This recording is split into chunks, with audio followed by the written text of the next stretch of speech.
Historic Columbia Foundation is a nonprofit that's based in Richland County, and we offer all sorts of different programming. We have different house museums in the city of Columbia, the Robert Mills House, Hampton Preston, the Jessica Simpkins, Man Simons, and the Siebel's House, where we're at right now. We also work really closely with the city government and the state government to ensure that historic buildings are being properly maintained and treated well.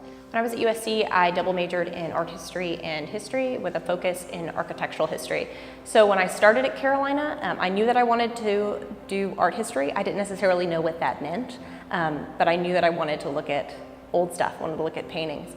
And it wasn't until my spring semester of my sophomore year that I enrolled in Dr. Lydia Brandt's architectural history class, and that was life-changing in the most literal sense of the word. I mean, she absolutely turned art history into something that wasn't just theory, and it was something that could be practiced and it could be pursued and have practical real-life applications.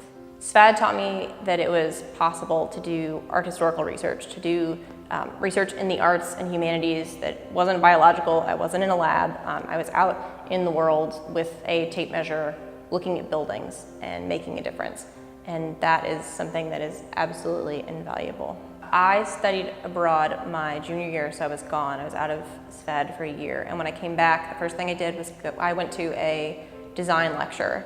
And Brad Collins, who is a professor at SFAD, who I had my sophomore year, he came up to me and he said, "Lois, I've been following everything you've been doing on Facebook. It's so good to see you. Tell me about Rome." And that was really neat that Dr. Collins had not only, he remembered who I was and he remembered where I'd been, but he wanted to have a conversation with me about that experience. And that was so neat to have that coming home. It really felt like coming home.